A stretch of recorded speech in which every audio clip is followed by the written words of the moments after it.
Bueno, pues vamos a hablar de la minería en México, la cual es un negociazo para algunos y una desgracia para muchos.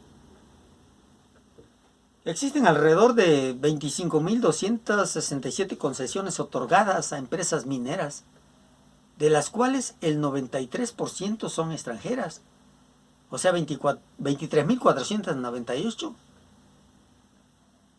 son extranjeras y solo el 7%, lo que equivale a 1.769, son mexicanas, ocupando actualmente un área total de 21.3 millones de hectáreas, lo que equivale al 10.6% del territorio nacional.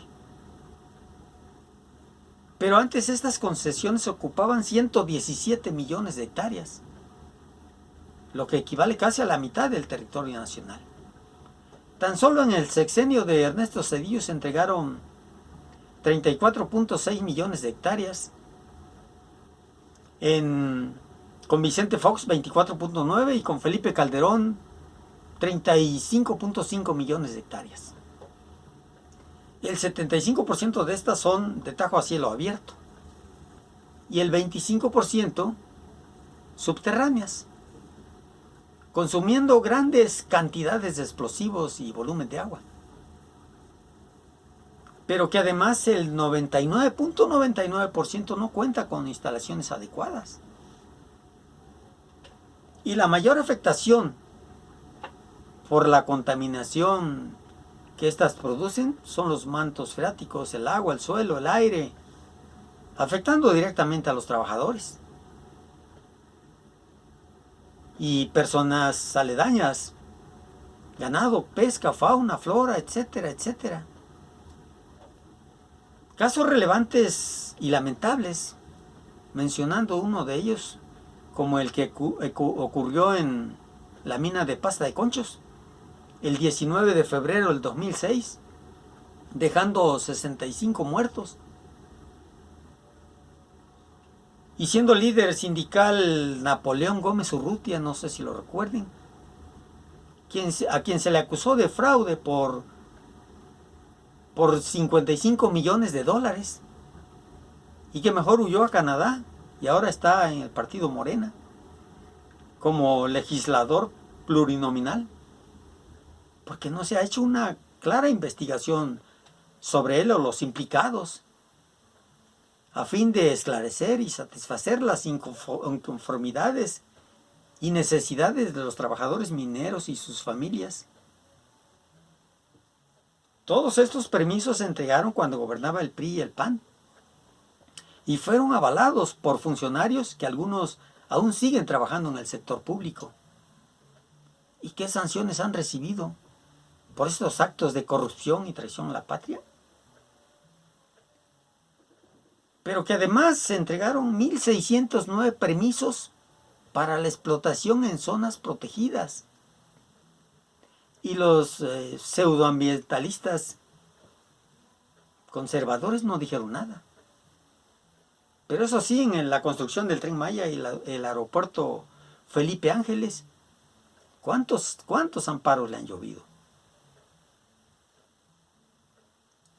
Y se preguntarán por qué ahora son menos hectáreas que antes. Bueno, porque en este gobierno ya no hay condonación de impuestos como antes. Y muchas concesiones las han regresado sus dueños.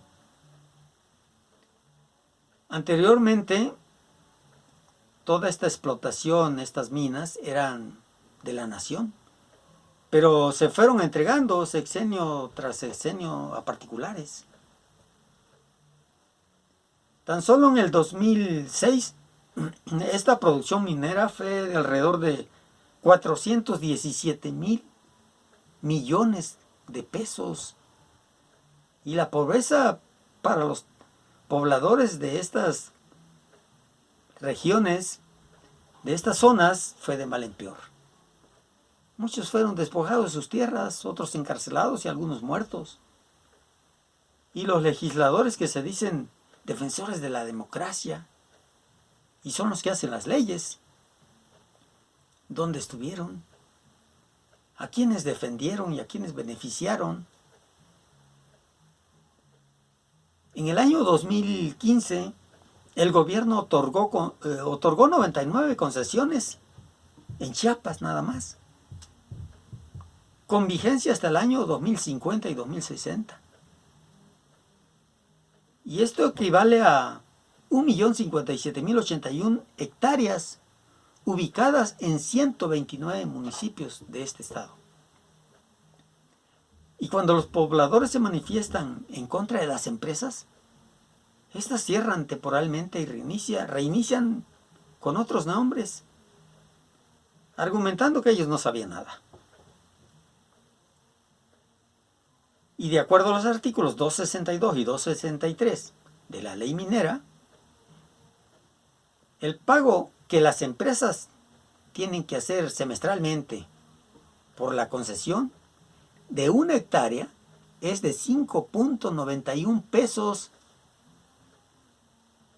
para el primer año. Y así sucesivamente, y a partir del 11º de vigencia es de 129.24 por hectárea. Pesos, ¿eh? 1 hectárea tiene 10.000 metros cuadrados. ¿Será justo el pago? Las concesiones otorgadas a empresas mineras en México son las más favorables para estas a nivel mundial. Y son otorgadas por periodos hasta de 50 años. Y de acuerdo a datos de la Auditoría Superior de la Federación, el 23% de las concesiones otorgadas aún no se cuenta con datos completos y confiables de los dueños, por lo que la Secretaría de Economía no ha podido ni siquiera hacer un censo completo, confiable, para llevar a cabo el cobro de los derechos por la posesión de las concesiones. La ley minera en su artículo 6 dice que la minería será preferente sobre cualquier otro uso o aprovechamiento del terreno, pero que además solo aporta a las finanzas públicas menos del 1%. Entonces, nos preguntaremos, ¿por qué sigue siendo una actividad preferente para el Estado? ¿Por qué se avaló todo esto en contra de los intereses de los pobladores y del país en general? Pues hagamos una reflexión.